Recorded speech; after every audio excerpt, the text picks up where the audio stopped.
안녕하세요. 김보영입니다.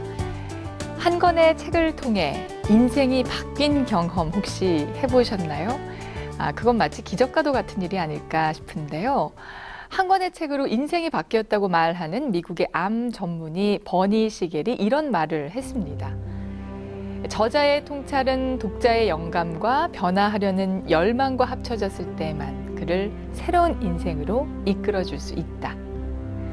한 권의 책을 통해 인생이 바뀌는 기적 같은 일, 그것은 자신의 의지에 달려있다는 얘기 같은데요. 책을 통해서 만날 수 있는 작은 기적, 이 시간을 통해 경험해 보시면 좋겠습니다. 오늘 TV 도서관에 가다 시작하겠습니다.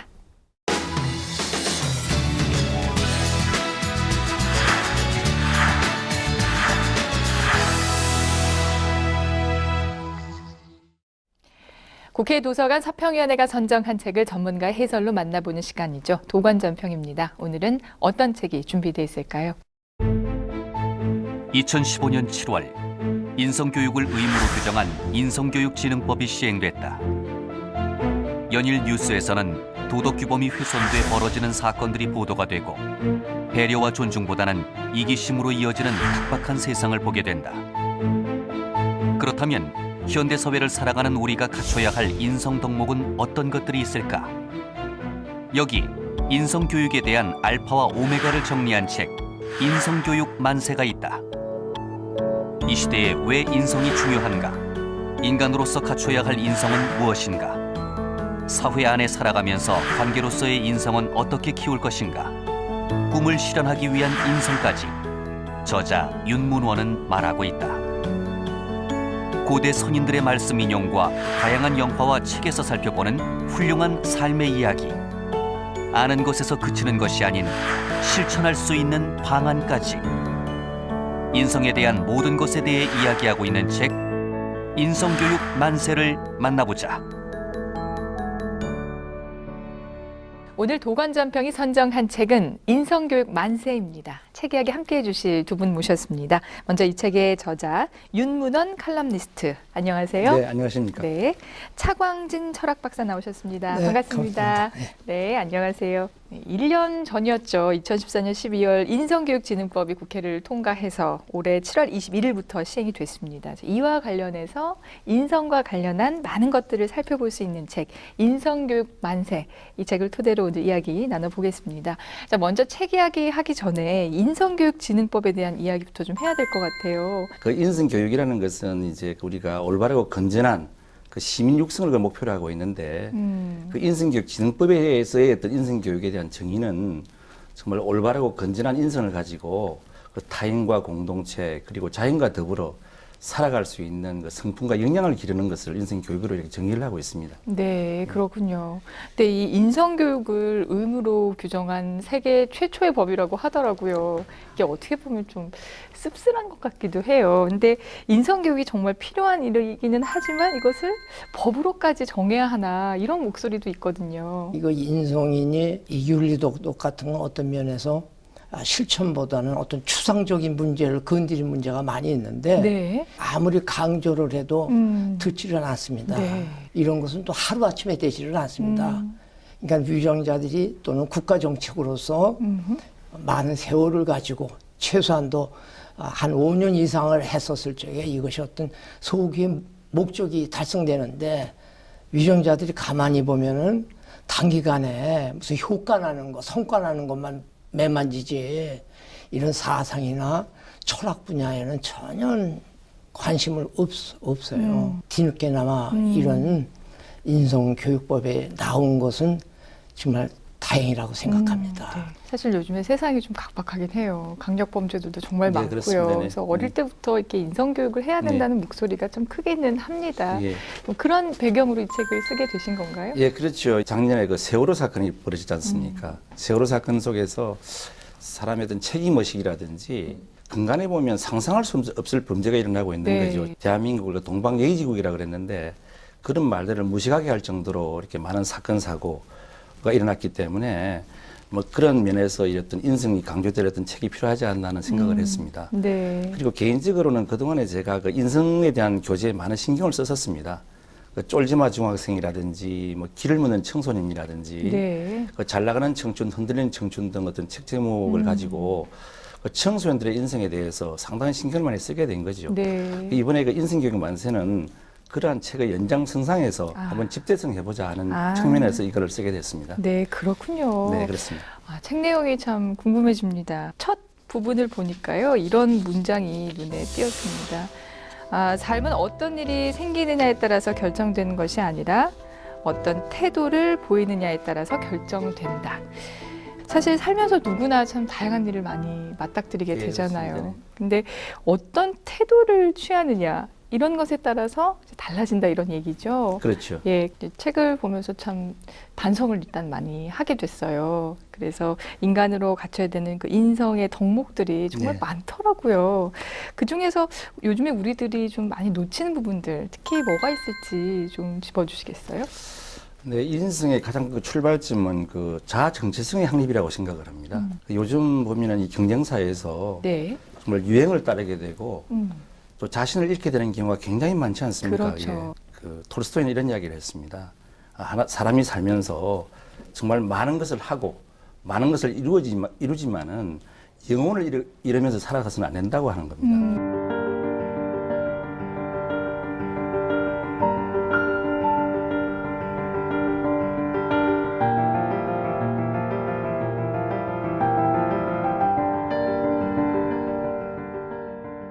바로 그 영혼 자체가 바로 자아를 뜻하는 거죠. 네네. 예, 그래서 우리가 살아가는 데 있어서 가장 기본적인 것은 그 자아 정체성 확립이라고 생각을 합니다. 네. 그런데 이제 개인의 인성만 갖췄다고 해서 끝나는 건 아닌 것 같아요. 이제 우리가 다 더불어 사는 인생이기 때문에 우리에게 진짜 필요한 거는 관계 속에서 가져야 될 인성이 아닌가 싶은데, 자, 그렇다면 관계로서의 인성에는 어떤 것들이 있죠? 네, 요즘 가장 강조되는 부분이 배려라는 게 있죠. 그리고 이제 신뢰라든지 네. 우리가 인간관계, 그리고 요즘 특히 강조되는 부분이 소통과 공감이라는 부분이 있지 않습니까? 네. 그리고 현대 살아가면서 보면 정의가 많이 강조되고 있습니다. 정의로운 분배를 할 것인지, 네. 또 공정한 어떤 룰을 가지고 이루어질 것인지 하는 정의에 대한 게 있는 거고요. 네. 또 우리가 인간관계에 있어서 어떤 경청을 하는 부분, 그리고 또 가족 일원으로서 가족 관계의 부분도 있는 거고, 학교의 스승과 어떤 또 이 제자로서의 관계, 그래서 네. 이 관계를 인생을 잘하는 것이 네. 인간을 올바르게 살아가고 또 흔히 말하는 또 성공의 비결이기도 합니다. 근데 살아가면서 참 배려가 중요하죠. 특히 네. 사람들과의 관계에 있어서도 그렇고요. 근데 지금까지 존경받는 위인들이야말로 바로 그런 단어에 충실한 삶을 살지 않았나 생각이 드는데요. 그 중에 지금 이 시대가 본받아야 할 인물의 이야기 영상으로 만나보시고 계속해서 이야기 나누겠습니다. 어느 날 간디가 지방으로 강연을 가기 위해 기차역으로 향하던 중 빨리 뛰게. 이러다 기차로 치겠어. 예, 알겠습니다, 선생님. 일찍 나왔는데도 불구하고 복잡한 인도의 거리는 두 사람의 사정을 봐주지 않았다. 겨우 도착한 기차역에는 이미 사람들이 배웅을 마치고 기차도 막 출발하려는데 안 돼요! 잠깐만 기다려줘요! 잘하면 탈 수 있겠네, 서두르게. 그때 신발 한 짝이 벗겨진 간디. 기차를 타기 위해서는 신발 한 짝을 포기할 수밖에 없는데 그렇게 겨우 기차에 올라타기를 성공했지만 간디의 발엔 신발 한 짝만이 남아 있었다. 겨우 살았네. 그때 나머지 신발 한 짝을 벗어 기차역 플랫폼에 던지는 간디. 아니 선생님, 지금 뭐 하시는 겁니까? 한 짝만 있다면 아무 쓸모가 없을 게 아닌가. 그러니 나머지 한 짝도 남겨줘야지. 신발 한 짝만을 주어 아쉬워할 누군가를 위해 간디는 자신이 신고 있던 나머지 한쪽마저도 남겨둔 것이었다. 요새 세상은 개인 이기주의가 너무 많다 보니까는 남을 배려하는 마음이 전혀 없어요. 그러다 보면 예를 들자면 이 아파트 같은 데서도 층간 그 네. 사고가 많이 나지 않습니까? 서로 찔러 죽이고 네. 뭐 가까운 사람 중에 하나가 이웃이라고 그러잖아요. 근데 이웃 사람끼리 서로 그냥 그런 것도 오고. 공자님 말씀에 기소불욕은 물시의 어인이라는 말이 있습니다. 네. 자기가 원하는 것은 남에게 베풀지 말라 이런 얘기예요. 네, 네. 항상 이웃을 생각하면서 살라. 그래서 그런 것은 사실 기독교나 불교나 다 같습니다. 남을 배려하는 정신은. 네. 그 배려하는 정신이 곧바로 또 사랑하는 정신, 자비의 정신, 인외 사상이거든요. 네, 네. 근데 한 번쯤 좀 생각해 볼 문제라고 생각합니다. 네. 근데 요즘에 진짜 불신사회 이런 얘기 참 많이 네. 해요. 신뢰가 그만큼 중요한데 그 메가더 장군의 언행 불일치 이야기 찔리는 분들 좀 계셨을 것 같아요. 네. 어떤 내용이죠? 그 메가더 장군은 우리 그 네. 나라로서 인천 상륙작전다고 그래서 굉장히 그 훌륭한 장군으로 이렇게 인식이 되고 있습니다. 그런데 메가더 장군이 그 미국의 그 육군사관학교 교장 당시에 네. 미국의 이제 의회에서 그 국방위원들이 그 방문하게 됐다고 합니다. 네. 한국 전쟁 때 우리나라를 도왔던 미국의 메가더 장군이 육군사관학교 교장으로 있을 때 일이다. 어느 날 미국 상원의 국방위원들이 학교로 시찰을 왔다. 메가더는 국방위원들에게 브리핑한 뒤 그들을 자기 방으로 안내했다. 여기가 제가 자는 방입니다. 이곳에서 지내다 주말에는 집으로 돌아가지요. 방 안에는 가구도 없이 달랑 야전 침대 하나 놓여 있었다. 메가더는 자신이 부대원들과 함께 동고동락한다는 것을 강조한 것이다. 학교 시설 시찰을 마친 후 만찬이 열렸다. 맛있는 요리들이 금접시에 담겨 나왔다. 만찬이 끝나고 모두 돌아간 뒤에 메가더는 금접시 하나가 없어졌다는 보고를 받게 된다. 만찬 뒤에 금접시가 없어졌다면 혹시? 국방위원들을 의심한 메가더는 편지를 보내 금접시의 행방을 물었고 며칠 뒤 한 통의 편지를 받게 된다. 만일 장군께서 그날 밤 야전 침대에서 주무셨더라면 그 금접시를 찾으셨을 겁니다. 금접시는 제가 야전 침대 모포 밑에 넣어두었습니다. 편지를 받고 자신의 행동에 부끄러움을 느낀 메가더는 그 후 언행일치를 좌우명으로 삼고 실천해 훗날 미국 국민들에게 신뢰받는 군인이 되었다. 메가더 장군이 이제 얼마나 본인이 열심히 근무하는가를 갖다가 하기 위해서 네. 자기는 이제 그 정말 밤낮 없이 24시간 이렇게 그 이 학생들과 같이 한다는 것을 강조를 했었는데 네. 나중에 우연히 그 좀 그렇지 않다는 게 밝혀졌죠. 네. 그게 자기가 뒤에 그 밝히고 난 다음에 그 굉장히 뉘우치고 본인이 앞으로 그 은행일치를 해야 되겠다는 아. 것을 평생에 아마 본인이 마음에 새긴 것 같습니다. 요즘 국가 신인도 그러지 않습니까? 그렇죠. 국가에 있어서도 보면 국가 간끼리 있어서도 오히려 신뢰의 문제가 굉장히 중요합니다. 그래서 이 개인 간에 있어도 그렇고 국가 간에 있어서도 그렇고 신뢰가 바로 그 경쟁력입니다. 그렇기 때문에 우리가 항상 은행일치를 통해서 개인적인 경쟁력, 국가적인 경쟁력을 갖는 것이 굉장히 필요하다고 생각을 합니다. 네. 뭐 많이 들어본 얘기이기도 하고요. 참 익숙한 얘기예요. 언행일치, 신뢰 이런 것들이요. 근데 참 실천하려고 하면 쉽지 않은 것도 이것이 아닌가 싶습니다. 인성 중에서는 또 이런 것도 있죠. 우리가 의무적으로 꼭 해야만 하는 그런 인성도 있다면서요. 예, 있습니다. 제일 큰 게 효도입니다. 그리고 효도 잘하는 사람이 역시 나라에 충성을 잘하거든요. 그래서 조선조 때 충효로서 이게 첫 번째 덕목으로 내려오던 건데 이게 없어졌어요, 오늘날에. 때로는 젊은이들이 국방의 의무를 안 하기 위해서 뭐 팔을 뽑는다든가 다리를 어떻게 하든가 뭐 이제 어금니를 뺀다든가 뭐 이게 뭐 아주 상당히 그 무임승차하려는 그런 젊은이들이 많은데 그건 그야말로 잘못된 것이죠. 네. 또 더 나아가서는 이 인성교육에서는 환경보호 문제도 많이 이렇게 작가가 쓰고 있는데 초등학교 때 그 종이 함부로 버리지 마라. 네. 지금 대한민국에 아마 세계적으로 이 등산을 많이 하는 국민 중에 한 사람인데 등산 가서 이 조그만 풀 한 폭이라든가 나무 같은 거 꺾지 않는 건 상당히 발전했는데 아직까지는 네. 그렇지 못한 부분도 많이 있어요. 네. 그러니까 뭐 쓰레기를 그대로 무거우면 그대로 버리고 온다든가 네팔에서 그 한번 쓰레기 치는 걸 봤는데 한국 라면 봉지가 엄청나게 쏟아져 나오더라고요. 그런데 그런 거 볼 때 좀 다시 뜨겁더라고요. 그래서 의무는 네. 그런 것도 의무다 네, 이거죠. 그렇군요.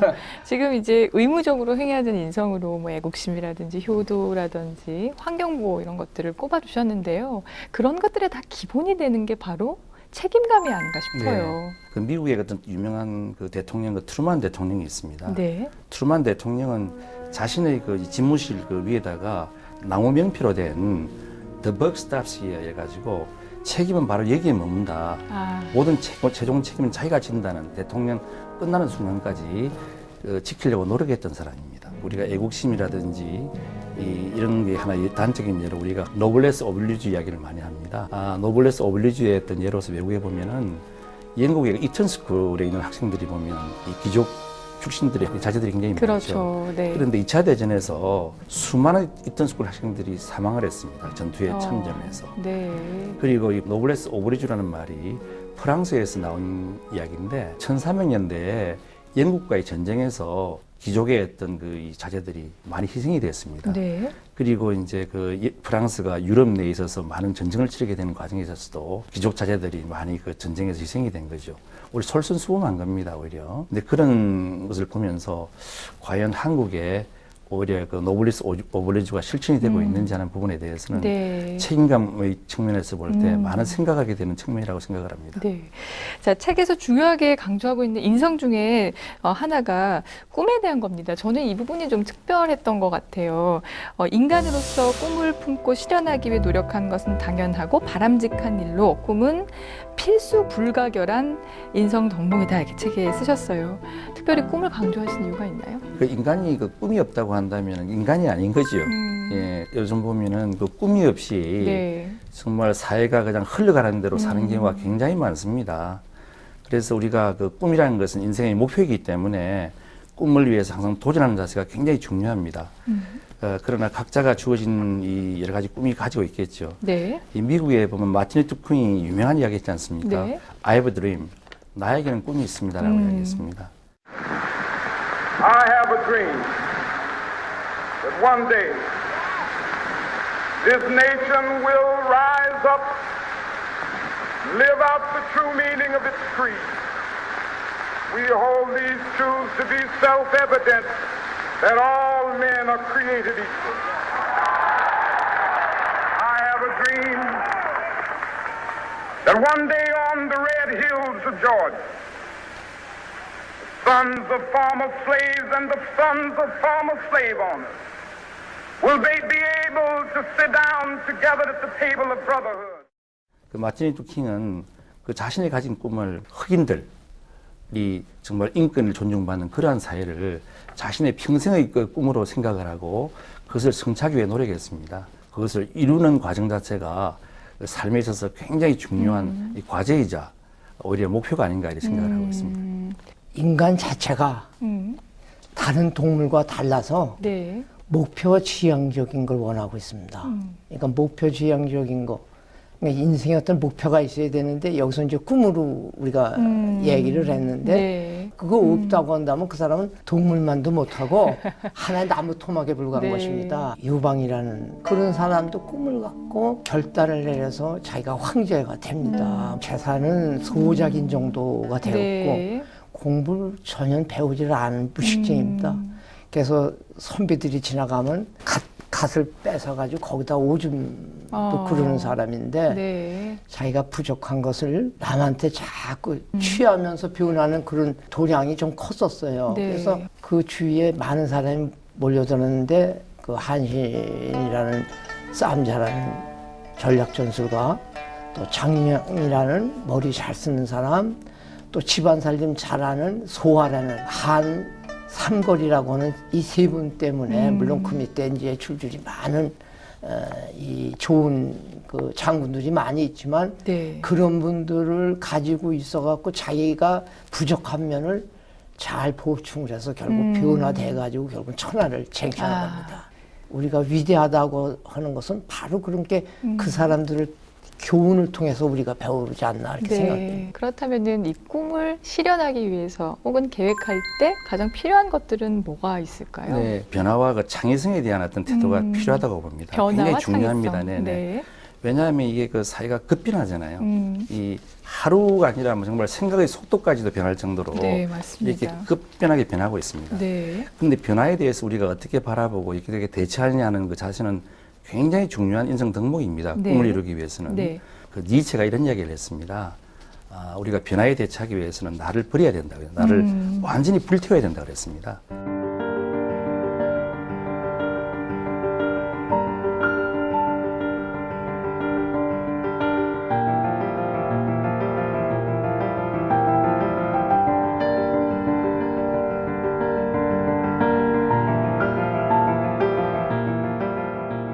우리 변화에 대해서 자기 자신이 스스로 변신하지 않으면 그게 변화에 대해 대처할 수 없다는 거죠. 네. 그래서 우리가 변화에 대한 그런 그 기본적인 자세를 가지고 창의적인 태도를 취해야 되는데 우리가 흔히 그 스티브 잡스 이야기를 많이 하지 않습니까? 스티브 잡스는 평범하게 바라볼 수 있는 여러 가지 생각들을 상상력을 통해서 남들과 다르게 생각하고 다른 어떤 생각의 틀을 가지고 창조적인 혁명을 이룬 사람입니다. 그런 면에서 보면 우리는 그 흔히 옛날에 말하는 무조건 성실하게만 한 꿀벌이 아니라 네. 창조적인 괴짜인 그 게릴라가 되어야 되면 됩니다. 그래서 이 현대적인 인생 덕목으로서 꿈을 이루기 위한 가장 필요한 덕목은 변화에 대한 어떤 자기 태도 그리고 창의성을 발휘하고자 하는 생각의 틀을 바꾸는 것 네. 이것이 굉장히 중요한 인생 덕목이다 이렇게 생각하고 있습니다. 네. 지금 많은 말씀을 해주셨는데 우리가 인성교육의 어떤 의미에서 우리가 본받아야 할 어떤 인물이라든지 또 참고하면 좋을 책이라든지 영화라든지 한 가지씩 좀 소개를 해주시면 어떨까 싶은데. 이 책에도 나와 있지만은 저도 이분을 존경하는 분이에요. 벤자민 프랭클린이라고. 벤자민 프랭클린이요. 예, 네. 교육조차 제대로 받지 못했는데 네. 이 청소년 시절부터 자기가 그 13가지의 덕목을 만들어 놓고 그걸 계획표를 이렇게 짜서 자기가 예를 들어서 절제, 아까 자제력이라는 거죠. 그런 절제를 했느냐 안 했느냐 이런 거를 이제 일주일마다 통계를 해. 13가지 그 덕목 중에 무슨 침묵을 지켜야 되는데 말을 많이 했느냐. 네. 말을 많이 했으면 이제 점수가 예를 들어서 뭐 한 3점이면 1점밖에 못 주고 네. 절제도 오늘 내가 절제를 못한 부분이 있으면 1점밖에 갖고 자기의 그 수양하고 자기 관리를 철저히 합니다. 네. 그런 것이 미국을 지탱하는 하나의 바탕이 되지 않았나 네. 이런 생각을 해요. 네, 제가 이제 추천하고 싶은 것은 키케로의 의무론에 관한 이야기인데 네. 그 사실 수천 년 전에 어떤 쓴 책이지만 지금 생각하더라도 굉장히 훌륭한 책입니다. 그 서양에서는 그 성경 다음으로 많이 팔린 책이라고 그러는데요. 네. 그 키케로가 자기 아들에게 쓴 편지 형식 같은 책입니다. 그 속에서는 우리가 정의라든지 공정이라든지 우리가 그 현재 살아갈 수 있는 데 필요한 여러 가지 인성 덕목을 네. 총망라해서 생각해 볼 수 있는 그런 책이고 또 편지 형식의 글이기 때문에 굉장히 쉽게 써져 있습니다. 작가님 책 먼저 사서 보고 그리고 이제 찾아보면 되겠군요. 네. 우리가 아침에 눈을 뜨면 하루라는 24시간이 선물로 주어지게 되죠. 이제 2015년도 얼마 남지 않았는데요. 한 해를 정리하는 의미로 내게 부족한 건 뭐였는지 또 칭찬해주고 싶은 건 뭐였는지 돌아보는 시간을 가져보는 것도 좋을 것 같습니다.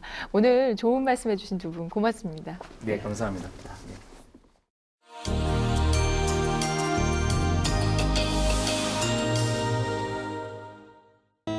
그날 밤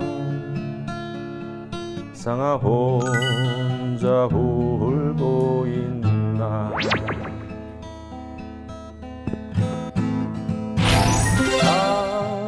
가버린 꿈속에 상처만의 달퍼라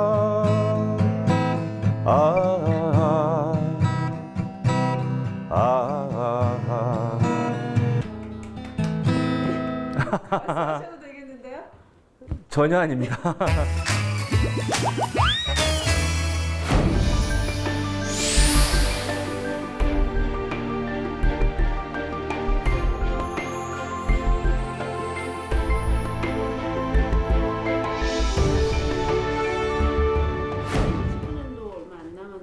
네. 어떻게 한 해를 마무리하면 좋을까요? 우리가 성찰이라는 말을 많이 쓰는데 그렇게 하는 게 좋은 것 같아요. 그래야 그 다음 연도를 조금 차분하게 그 계획도 좀 세우고요. 그렇게 좀 시작을 할 수 있지 않나 이런 생각이 좀 듭니다. 근데 말은 쉽죠. 바쁘신데 독서는 좀 하세요? 저는 책을 상당히 좀 좋아하는 편이고 책을 그래도 좀 많이 읽는 편에 아마 속할 거예요. 예전에 뭐 출판 담당 기자도 좀 했었고 그러다 보니까 자연스럽게 책하고 이제 좀 가깝게 됐는데 책은 저한테 좀 절친인 것 같아요.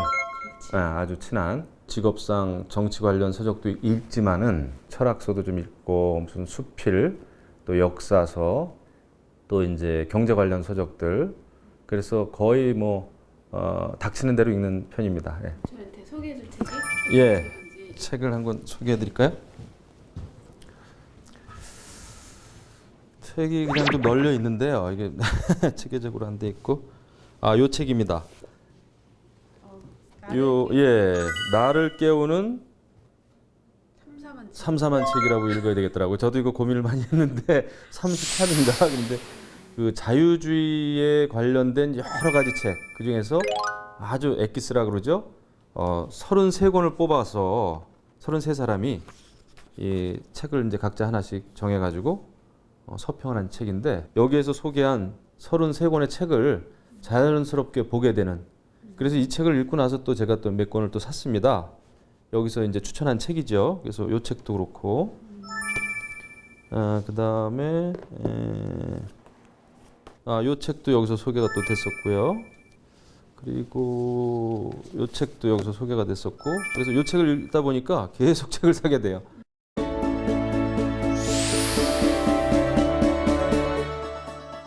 근데 우리가 자유가 중요한 건 아는데 자유주의에 대해서는 또 이해가 좀 그렇게 깊지 않은 것 같아요. 보통의 경우에. 그리고 이 책에서도 좀 얘기가 나왔습니다만은 이 복고일 선생님이 그런 얘기를 해요. 우리가 자유라고 하는 것을 옹호하기는 참 쉬운데 자유주의를 옹호하는 것은 굉장히 어려운 일이다. 글쎄요, 제가 볼 때 자유주의는 제 나름대로 한번 정의를 하자면 뭐 어려운 얘기입니다만은 자유라는 가치를 존중하면서 내 자신에게도 좀 열려 있고 또 타인에게도 열려 있는 그런 그 철학 신념 체계라고 봅니다. 여기서 열려 있다는 것은 사람은 오류를 범할 수 있잖아요. 그래서 나도 오류를 범할 수 있고 또 다른 사람도 또 마찬가지고 하기 때문에 우리가 열려 있어야 된다. 자유를 존중하면서도 토론이 가능하게 되고요. 대화가 가능하게 되죠. 여기에 있는 그 자유주의와 관련된 책들은 실질적으로 우리의 그 사고 구조, 열게 만드는 그런 데 도움이 되는 책이라.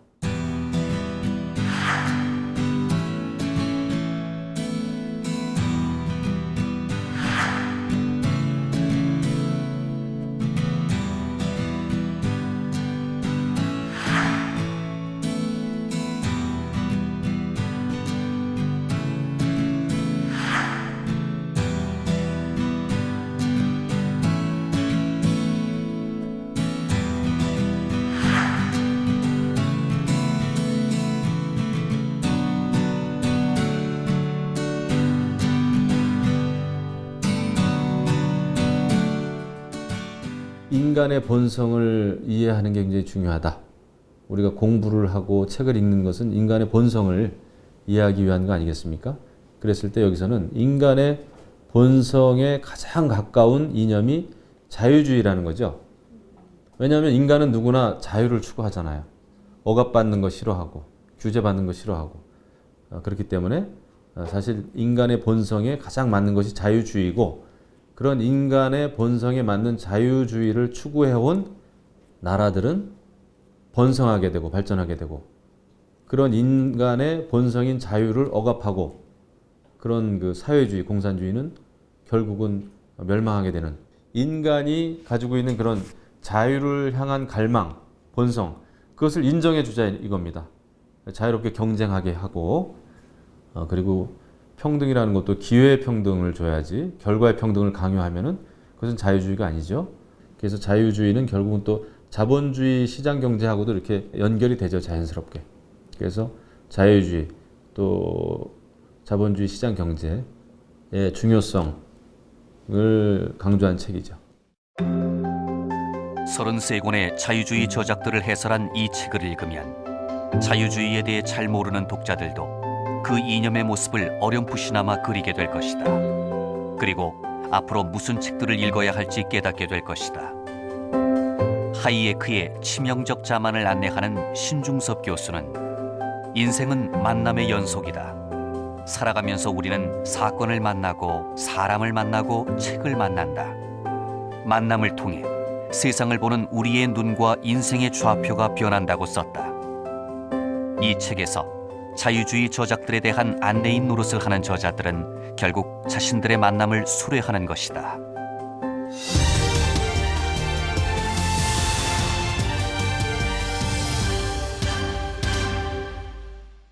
프리드리히 하이에크의 치명적 자만이라는 것은 결론적으로 얘기하면 그런 거죠.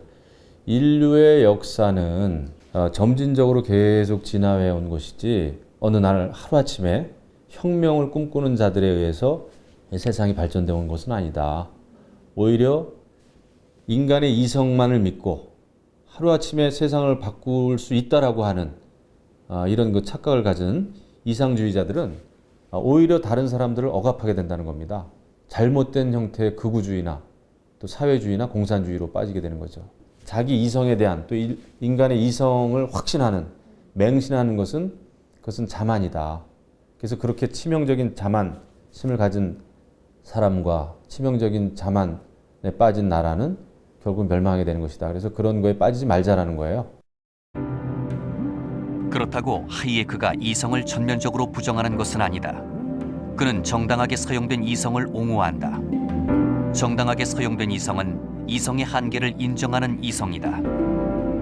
이성의 역할에 대한 새로운 해석은 지식에 대한 새로운 관점을 제시하고 이 관점은 우리의 경제적, 정치적 삶에 대해서도 새로운 관점을 제공한다.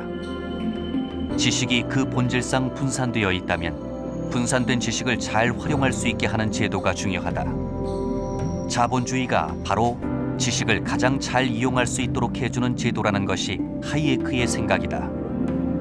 자본주의는 분산된 지식을 이용하는 탁월한 능력을 지니고 있다는 점에서 그렇지 못한 사회주의보다 우월하다.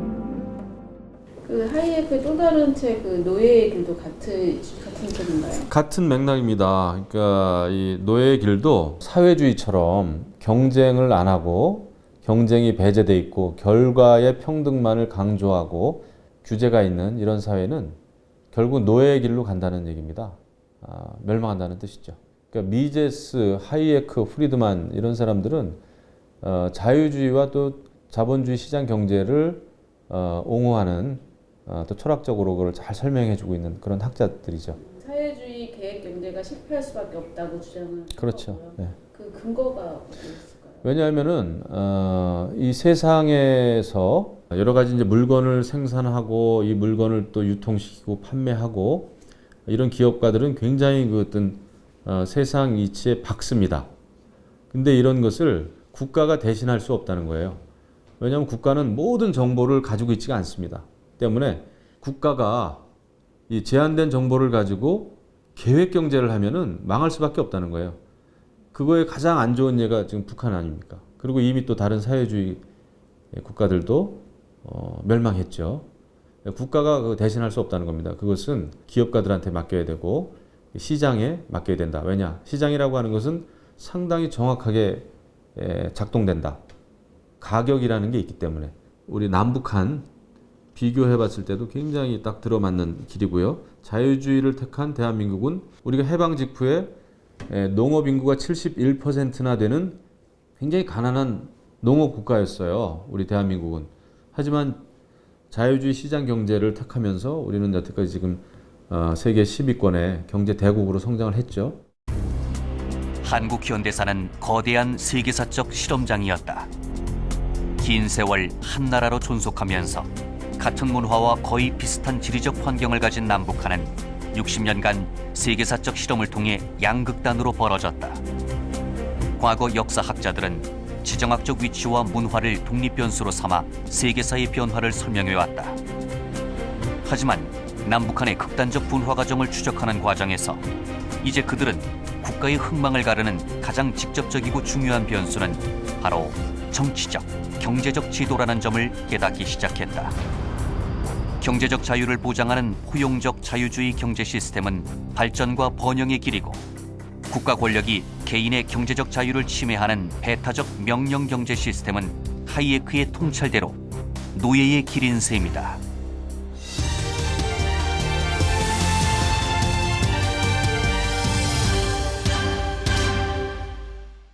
그대로 연결이 되는 건데요. 이영훈 교수의 대한민국 이야기, 또 남정욱 교수의 편견에 도전하는 한국사, 이런 책들은 역사를 우리가 바로 보자라는 겁니다. 대한민국이 어떻게 해서 발전해 왔나. 자원도 적고 인구도 작고 가난했던 대한민국이 어떻게 이처럼 경제 발전을 이뤘나. 이런 것을 봤을 때는 역시 자유주의 시장 경제 체제를 도입했고, 기업가들의 기업 활동, 이런 것이 그래도 잘 운영이 됐기 때문에 대한민국이 발전했다라는 것을 보여주는 책이 바로 이영훈 교수와 남정욱 교수의 역사책입니다. 제가 보여드리면은 이 책인데, 제가 이 책을 한 160권 사가지고 의원님들한테 전부 선물했습니다. 우리 새누리당 의원님들한테. 그리고 제가 이 남정욱 교수도 직접 만나서 또 얘기도 했고 그랬습니다. 우리가 현대사를 어떤 시각으로 보느냐는 굉장히 중요합니다. 특히 청소년들, 우리 현대사를 어떻게 보느냐에 따라서 패배주의에 빠질 수도 있고, 아니면 대한민국을 자랑스럽게 생각하고, 또 청소년들이 꿈을 좀 크게 가지고 세계 무대에 나가서 정말 세계 다른 청소년들하고 협력도 하고 경쟁도 할 수 있는 그런 자신감을 갖는 것은 굉장히 중요하다고 봐요. 여기는 6.25 전쟁뿐만 아니라 여러 가지 미국을 제국주의로 생각해서 반미, 이런 반미와 친북이라고 하는 틀 속에 갇히게 되면은 대한민국 역사를 올바로 이해할 수가 없다. 반대를 위한 반대만 계속하게 되는 것이고, 그렇게 해서는 우리가 발전할 수 없다라는 것을 잘 설명해주고 있습니다. 이 책은 처음부터 도전적이다. 보통 해방 전국으로 시작하는 현대사 책과 달리 이 책은 군으로 시작한다. 남정욱 교수는 말한다. 5.16부터 노태우 정권까지 32년간 군이 한국 현대사를 끌고 왔다. 32년간 한국을 이끌어온 세력에 대한 이해 없이 어떻게 한국 현대사를 이해할 수 있는가? 박정희 시대는 저자의 표현을 빌리자면 전 국민이 속도전이라는 전투 상황에 내몰린 상황이었다. 그러나 그 과정에서 정부는 기업을 압박했고, 기업은 노동자를 볶아쳤다. 노동자는 골병이 들었다. 그리고 몇 년 후 우리는 기계가 아니다라는 호소가 등장했다. 산업화와 경제발전은 이렇게 명암을 갖고 완성돼 갔다. 저자의 표현대로 대한민국은 자유시장 경제 선택이라는 첫 번째 허들을, 그리고 산업화의 두 번째 허들을, 마지막으로 민주화라는 세 번째 허들을 넘어 여기까지 왔다. 지금 우리는 네 번째 허들 앞에 서 있다. 그런데 그 허들이 무엇인지 모른다. 긍정적인 마인드로, 그리고 내가 살아보지 못한 역사에 대한 겸손함으로 우리의 굴곡 많은 현대사를 바라봤으면 좋겠다.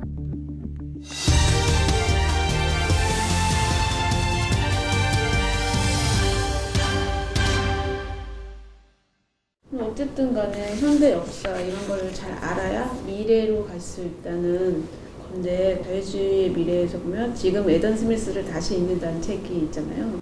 애덤 스미스 그러면은 우리가 보이지 않는 손, 그렇죠? 이런 얘기를 많이 하죠. 그래서 지금 우리의 기업도 기업 활동을 하는 데는 너무나 많은 사실 제약들이 있습니다. 규제가 많이 있어요. 필요한 규제도 있지만은 불필요한 규제도 또 많죠. 그렇기 때문에 불필요한 규제는 우리가 하루빨리 걷어내야, 또 지금 이제 박근혜 정부에서도 그 불필요한 규제, 손톱 및 가시 빼야 된다, 이런 얘기도 있죠. 그래서 이 정부가 너무 많이 간섭을 한다든지 규제를 한다든지 이렇게 되면은 경제가 발전할 수가 없죠. 그래서 우리가 미래를 위해서도 창의적이고 창조 경제가 가능하기 위해서는 우리가 자유주의에 바탕을 둬야 됩니다. 그러면 사회는 어떻게 번영하는가? 그 이유는 간단하다. 부는 인간을 기쁘게 하고 빈곤은 인간을 슬프게 하기 때문이다. 이 사실을 어찌 부정할 수 있겠는가? 그런데 인간 사회를 번영으로 이끄는 보다 큰 부를 위한 경쟁은 어디까지나 공평한 관찰자가 정한 정의의 규칙에 따르지 않으면 안 된다. 그렇지 않으면 사회는 소란, 동요, 강탈의 혼란에 빠지게 된다. 스미스는 사회의 공평한 관찰자가 제정한 정의의 규칙에 입각한 공정거래의 중요성을 강조한다. 거래의 질서가 공정하여 제품의 질을 높이고 좋은 평판을 얻으면 정당한 보수가 따른다는 전망이 설 때 비로소 분업이 촉진되고 시장이 활성화한다. 어느 정도 규제는 필요하잖아요. 국가가 이제 나서야 될 때 나서야 되는 거죠. 그것은 아주 이제 빈부격차가 아주 심한 경우에 이 정말 자립할 수 없는 사람들이 있지 않습니까? 장애인이라든지 극빈층이라든지 복지 정책을 써야 되는 거죠. 그래서 이제 기회의 평등, 그러니까 기회는 줘야 되니까. 그리고 우리는 나의 불행에 대해서 남의 탓을 하는 그런 조금 안 좋은 그 문화가 좀 있어요. 근데 그것은 물론 국가, 정부라고 하는 것은 극빈층이라든지 정말 자립할 수 없는 국민들에 대해서는 기회를 주고 사회 안전망을 구축해 줘야 되지만, 근데 지금 이제 모든 국민들이 나의 불행이 곧 남의 탓이고 정부 탓이고 이렇게 생각하는 것은 또 바람직하지 않다 이렇게 생각합니다. 이 책에서도 그런 걸 좀 강조하고 있습니다. 우리 개개인 스스로는 굉장히 건강하고 건전한 그 신념 체계, 철학 체계를 갖는 것도 굉장히 중요하다 이런 생각입니다. 책을 읽는 사람은 언제나 네 부류로 나뉜다. 첫째, 책은 다 읽었는데 읽었는지 안 읽었는지 전혀 느낌이 없는 사람.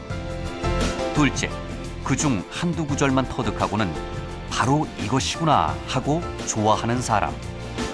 셋째, 아, 정말 좋은 책이다 라고 감탄하고 감격하는 사람. 넷째, 책을 다 읽고는 자기도 모르게 곧바로 손은 춤추고 발은 뛰고 있는 사람. 이 네 부류 중 나는 어디에 속하는가? 내 소속은? 우리가 1980년대 저희도 뭐 학생운동 뭐 다 하고 그랬습니다만은 그때는 세상을 굉장히 좀 명료하게 심플하게 생각을 했어요. 내 편 이렇게 편가르기를 했고, 그러니까 독재와 무슨 민주, 제국주의와 뭐 식민지, 뭐 세상 모든 것을 그렇게 아주 간단하게 생각했습니다. 이분법적으로. 흑백 논리죠. 하지만 지금은 그렇게 생각하면 안 되죠. 이제는 성숙한 민주주의를 향해서 우리가 이제 달려가고 있기 때문에 이런 상황에서는 나도 틀릴 수 있다라는 거. 흑백 논리로 세상을 바라봐서는 안 된다. 나도 틀릴 수 있고 다른 사람도 틀릴 수 있기 때문에 우리는 대화와 토론이 필요한 것이고, 그런 것을 존중하는 게 바로 자유주의죠.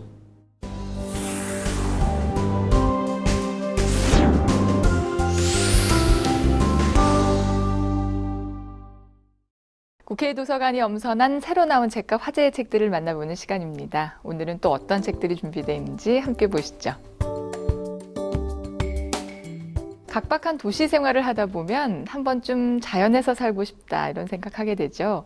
실제로 지난 4년간 귀농과 귀촌을 한 사람이 무려 10배나 늘었다고 합니다. 혹시 농촌 생활을 꿈꾸고 계신 분들이라면 이 책을 주의 깊게 보시면 어떨까요? 반농 반엑스의 삶을 소개합니다. 반농 반엑스, 반은 농업을 통해 자급자족하고 반은 자신이 좋아하는 일을 하며 사회에 적극적으로 참여한다는 뜻인데요.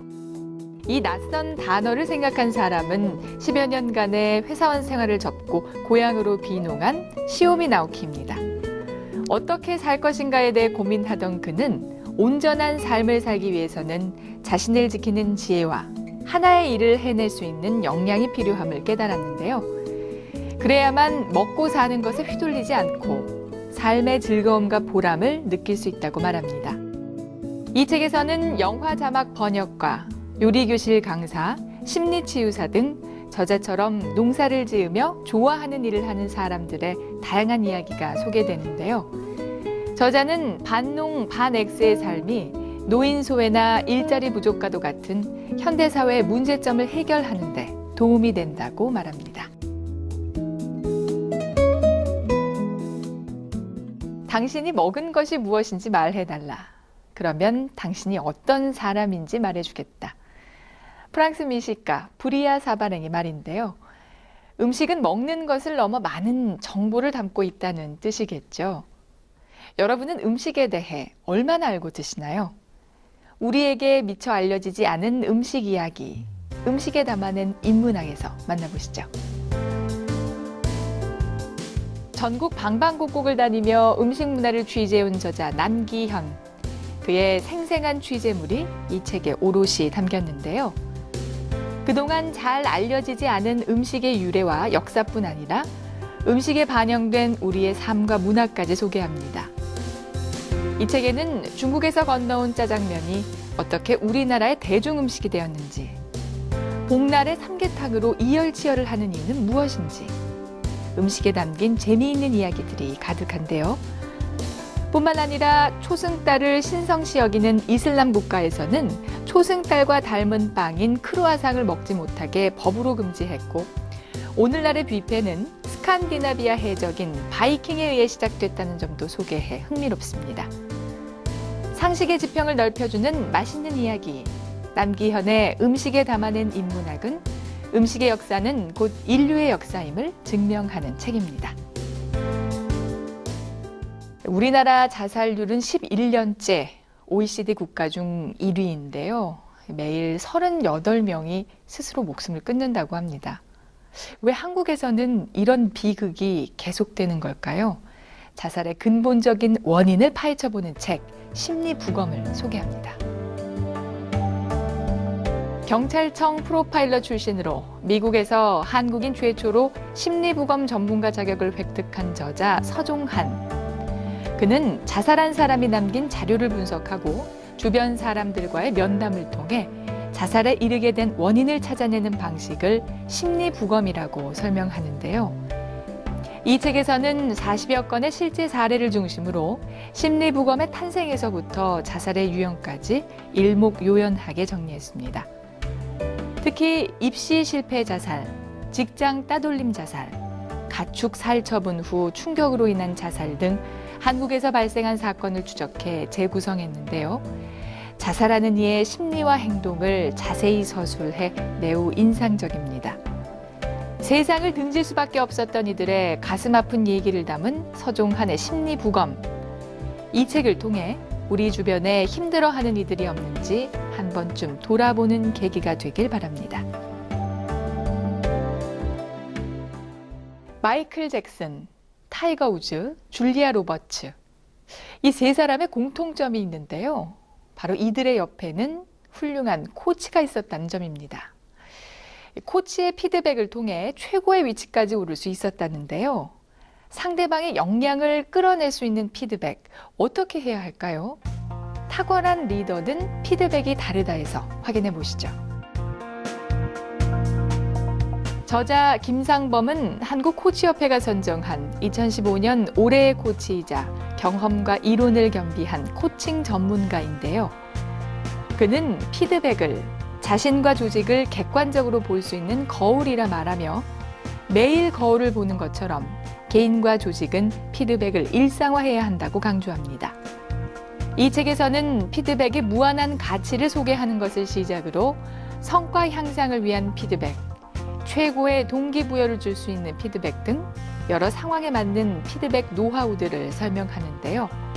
스포츠, 연예계, 교육, 경영 등 다양한 분야의 사례들을 함께 다뤄 피드백의 효과를 더욱 실감나게 묘사합니다. 커뮤니케이션을 넘어 조직의 방향과 목표까지 영향을 미치는 피드백. 이 책에 소개된 피드백들을 직장뿐 아니라 일상에서도 적용해 보시기 바랍니다. 연말이 되면 평소보다 감정 기복이 심해진다는 것 알고 계신가요? 한 정신과 전문의에 따르면 이 시기에 우울증과 조울증이 악화되는 사례가 30%나 된다고 하는데요. 그 이유는 한 해를 돌아보면서 남과 나를 비교하기 때문이랍니다. 괜히 기분이 가라앉아 우울해진다면 마음을 평안하게 해주는 음악을 들어보는 건 어떨까요? 정여울의 책 그때 알았더라면 좋았을 것들에 이런 구절이 나오는데요. 음악은 공간의 깊이와 질감을 바꾼다. 음악으로 인해 상투적인 공간은 특별한 장소로 바뀐다. 음악은 삶으로부터 잠시 비껴갈 수 있는 마음의 여백을 선물한다. 마음을 평안하게 해주는 음악과 함께 2015년 정리해보는 것도 좋을 것 같습니다. 저희는 다음 주에 다시 찾아오겠습니다. 고맙습니다. Saw the world turning in my sheets, and once again I cannot sleep. Walk out the door and up the street, look at the stars beneath my feet. Remember rights that I did wrong, so here I go. Hello, hello. There is no place I cannot go. My mind is muddy, but my heart is heavy, does it show? I lose the track that loses me.